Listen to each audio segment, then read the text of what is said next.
All right, let's try this again. Just getting back on. I'll give everybody a few seconds to jump back on with us so we can get rolling. We lost it right there in the middle of everything a minute ago. So, got a few people getting back on. We'll give it a few more seconds so everybody knows that we're hopefully back this time. And we'll see if we can get going here again just shortly. All right, well, last time we were just on a second ago. I got a phone call. I ignored the call, and it locked up my whole phone. There's Robert's back. Yep, we're here. That phone call locked up everything. I literally had to shut my phone off.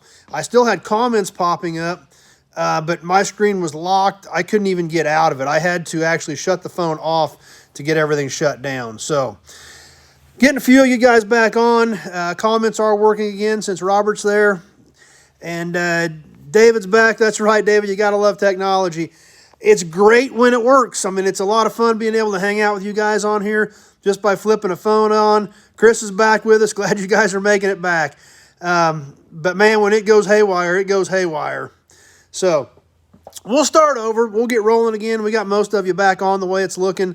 And what was weird is my screen was locked, but the last couple comments were still popping up. Everything was locked up on my screen except comments. So, anyway, let's get rolling. Robert must remember the bulb case because that just popped up. But we'll go right back to that. Maybe some of you guys didn't catch all of it. But the Texaco bulb display rack, obviously out of a service station. Metal case with a kind of a thin plastic cover.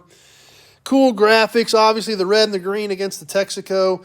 White, push the brake, pull the knob, and we'll check your lights. Nice, cool Texaco badge on the front. And this side's the same thing as the other side. But this is, kind of weird to think about today, a metal cabinet. Just this top piece is plastic. We can see how it's kind of yellowed and got some warpage. But, this thing's probably from the 60s, so it's held up fairly well. Inside, just all it is a basic slots for bulbs. Robert worked at a Shell station in 75, so he can confirm that it's old. But, considering its age and what these things went through on a day-to-day basis, now granted they typically just sat on the counter, but they were still used regularly and used hard. So the fact that this thing still has this good of graphics on it, still has the plastic cover on top, cool piece. A couple of little Texaco pieces I just happened to lay out to kind of go along with these couple bigger ones. Obviously the little thermometers. Really cool pieces with the Texaco star on them. This one's from Missouri, Ozark Service Station in Joplin. Jim and Floyd. That's right. They're kind of like Trico wiper displays. Something you saw in every service station back in the day. This one's from the Fisher Oil Company. Dan from Defiance made it back. Robert says it's already bringing back memories, so glad you guys are getting back on with us. Hopefully we'll get through this one without everything locking up on us. So those are always neat pieces to find too. And there again, some of the stuff aren't high dollar collectibles, but they're great for your garage or your man cave. Something else that's kind of cool, and these look new. These are actually coasters, but they're kind of made to look like the top of an oil can. They're actually metal. They've got a plastic edge around them. Obviously, I think these are all brand new. They don't look like they've ever been used very hard. But gold color, about the size of an oil can. So kind of a neat piece there again, going with the can motif for coaster giveaways. Now, the last piece I'm going to show you is probably going to bring back a few memories for some of you. Yeah, the cat didn't like that. I guess he ought to move when I step that way. But a credit card machine. The old credit card machine where you could set your amounts. You pulled the lever back here to release it. You could put the card in there. And we can see the numbers kind of moving there to set the amounts. Something you definitely don't see every day. Set up here where you can see where it had the roller. I can't really roll it while I got it open. But obviously you lay the credit card in there. Robert definitely remembers those. I thought this might bring back a few memories for a few guys because it's just something you don't think about every day. It's something that was basically they've been lost to time. They've been thrown away. This one has the Texaco badge on the front of it, so had to have come out of a service station. but definitely something, you know, obviously you can kind of see it's not latched, but you can see where you would grab the handle, slide it across, credit card, a dollar amount, something you definitely don't see every day. That's kind of what I figured was going to happen. That might bring back a few memories for some guys to think back when that was the commonplace. That was how you did credit cards. This thing, what I thought was kind of amazing is it actually has this rod that you have to slide all the way in and all the way out to lock this thing. David can still remember the noises they make. So you've got to pull this all the way out to get it to release before you could put a card in or take a card out. Dan says he's feeling old. Robert, one for customer, 4 station, and one for the customer, one for the station, one for the oil company. So obviously he's got a little experience with one of these machines from back in the day. But that's what's great about this memorabilia stuff. And there's it's a little lock box here on the side. I don't have the key for it. Obviously that was for one copy, and that probably, I'm guessing, was probably supposed to have a drawer in that one. That there again, it's probably just like we just had the comment on. You know, the customer got theirs. I bet the stations went in one of these, and the oil companies went in the other, and that's where they kept the tickets. Had a slot over here. I assume this was probably for the blank slips, so they always had them right there. So anyway, glad that brought back some memories for some guys. That's exactly what I was hoping it was going to do. And that's what's so great about this memorabilia. Obviously, it does bring back memories. It makes you think about stuff. It makes you think about days gone by, stuff you used to do. And just like the comments we've had from guys that used to work in a service station, we definitely did that with these pieces. So the locked one was for the oil company, said Robert. Obviously, definitely had some experience with him. Robert knows this machine well. Classic Ride Society is on with us. Glad you made it on Toy Tuesday tonight. Thanks for being here. But that's what's fun about this. That's what's fun about doing these videos. That's what's fun about sharing memorabilia out of my collection with you guys, because we can engage. We have these conversations. Even though we're talking over a phone and you're watching me talk about stuff, it's fun, and that's what's great about it. So I'm glad you guys enjoyed it, and I'm glad it brought back some memories. That's what I was hoping it was going to do. That machine is something that, you know, realistically, most of them were thrown away. Nobody cared. They were junk. You know, as they went by the wayside, and they got pitched. So it's kind of a, you know, that's kind of a unique piece that was never saved. Sometimes, like the bulb cabinet we just looked at, you know, maybe the guy, when they got ready to pitch it, maybe the guy took it home and used it for his bulbs in his garage. There was still some use for some of that stuff. These old credit card machines, there was no use for them. As things went electronic, they were worthless. Oh, and Robert said you had to destroy the carbons. I guess that would make sense too. That they had a policy about destroying the carbons, and you don't think about that, but there was a lot of information on those carbons that, you know, you think, if we look at it from today's point of view, with all the identity theft, imagine what you could come up with in the trash can in the back of a gas station at night back in the day. So, or any retail store had these. So any store, you could go through their trash and pull out the carbons and have everybody's information on them. So that was another good point also that I hadn't thought about, Robert. So thanks for throwing that in there. But anyway, we'll take one more quick look at this. Let's go through the operating instructions of this machine. Then we're going to get to some badges. Here's your operating instructions. And we probably don't have to go over these for Robert. I'm sure he probably still remembers. Complete the handwritten information on the sales slip, type of sale, gas, oil, TBA or service, and amount. Insert credit card and sales slip face up. Clear keyboard, set total sale on keyboard. Double check it against the handwritten total on the sales slip. And that's something else to think about it. Once you ran that thing, it was locked in. Pull handle to imprint. And return customer's credit card, present sales slip for signature, and change the date every day. So for some of us who have never used those, at least it had instructions. I'm sure a few of us, like Robert, probably could do that in their sleep still today. So they could probably almost move these levers and know where they were out by the clicks on them after setting those enough. So anyway, kind of some neat stuff. Glad it brought back some memories for some of you guys, and hope you enjoyed that part of it. Now, as always, we've been grabbing a handful of badges out of the badge box of all kinds of cool old ornaments, badges. Dan says, wastebasket was just for carbon copays only, so you had a separate wastebasket just for those. But anyway, let's see what we can find tonight in the box of badges. All right, let's see what we grabbed out of here tonight. Robert says they actually had to physically burn them, so they were pretty serious about making sure those didn't get out. Let's see what we find tonight in the box of badges. Essex Super 6, really great looking badge, porcelain, but they even did the outside edges of this with some decorative type design, besides the color with the black and the silver and the white on the inside on the badge part of it itself. This was a stud, had a stud on the back that slid in. Looks like it may have had a bolt that went through it at some point. But neat old badge there. Another cool badge we got tonight, International. This is an angled badge. It's not a completely flat one. This is probably a 34, 35, 36 era because that grill had a little bit of a taper to it, so I'm guessing that's what this is from.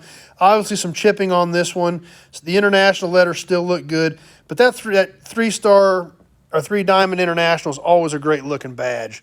This was a bolt-on badge, had a threaded stud on the back with a nut.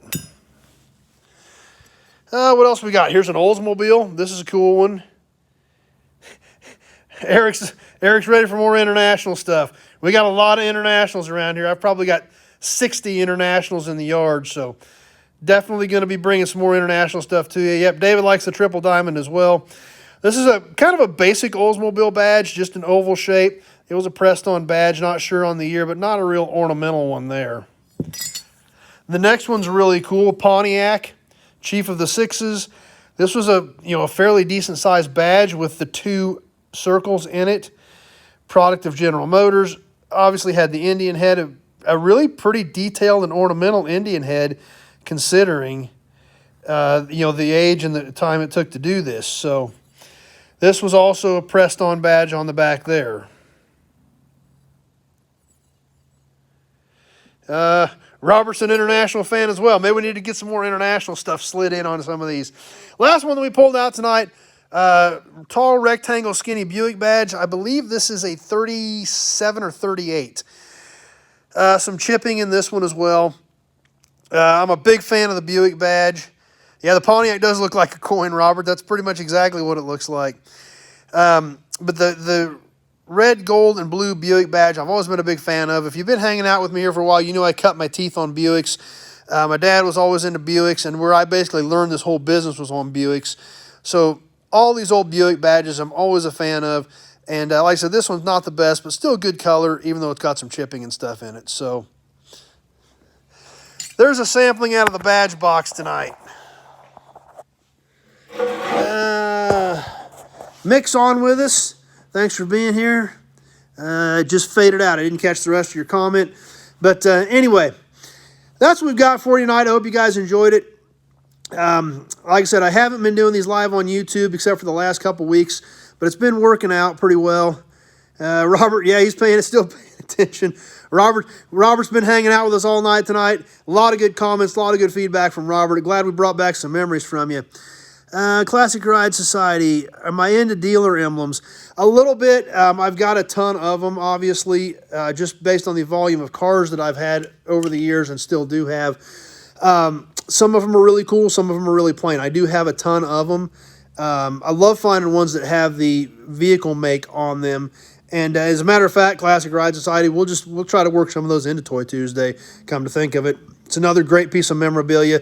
The collectability market on those are getting hotter all the time because a lot of people, for years they took them off, threw them away. They didn't want to, take away from their cars, so to speak, by having an aftermarket dealer badge on them. But they've really gained a ton of popularity lately, and people are literally just collecting those. So those are cool pieces. I do have a ton of them. We'll try to work some of those in as well.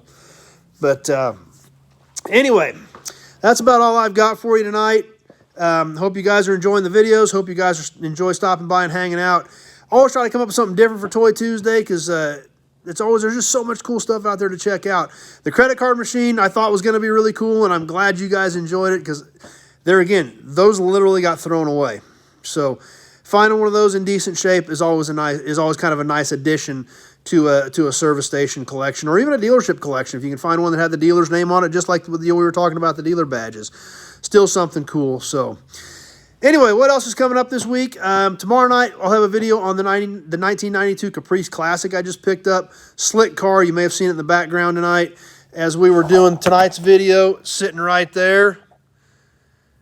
Robert, thanks for the kind words. I know I appreciate you being here.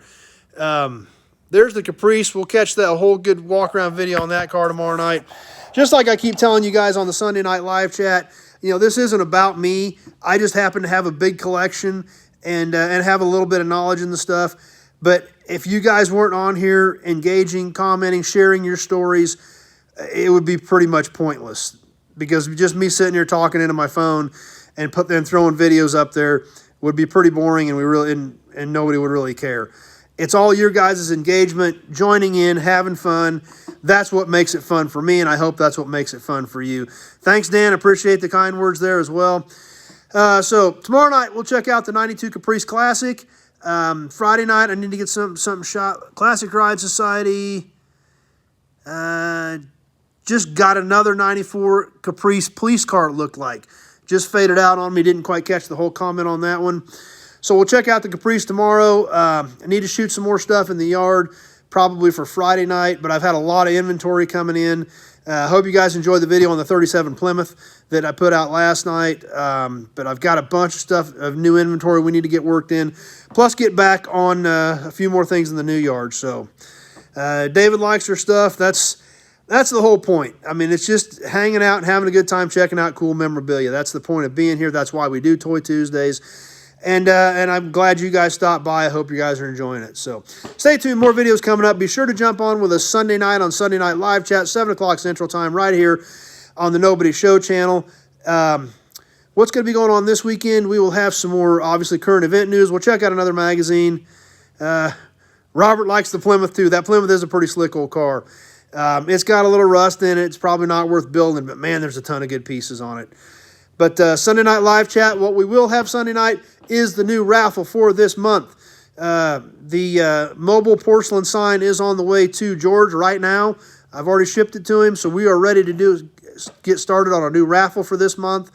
Definitely want to stay tuned for that. We'll do some trivia. We'll send an oil can off to our trivia winner, as always, and having a great time on there. We've got a great group. It grows every week, and can't say thanks enough to you guys for jumping on that as well. So thanks for being here tonight. Appreciate you stopping by. Appreciate you swinging by, spending some time out of your evening to hang out with me. Classic Ride Society says more swap meets are coming up in Texas, so that's a good sign too that things are starting to happen. So keep our fingers crossed for that. Obviously, our big one here in Wichita did get canceled this year for the simple fact they couldn't tell them if they were going to let anybody in the building or not. So they decided to pull the plug on that one, but still have a possibility for Lawrence in May. Supposed to be getting word on that soon.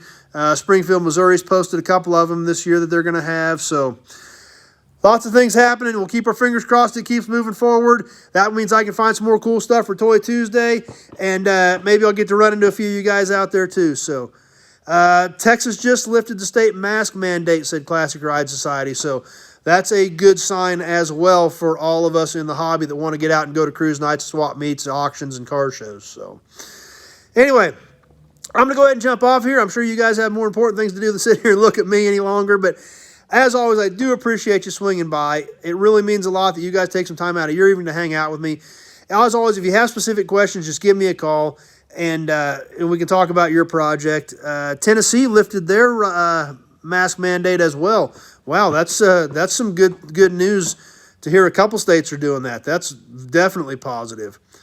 So stay tuned. More stuff coming up. Hope you guys enjoyed it. Really having fun doing these, and means a lot that you guys take time out of your night to hang out with me. So we will see you guys later. Stay tuned for more cool videos, and we'll see you soon.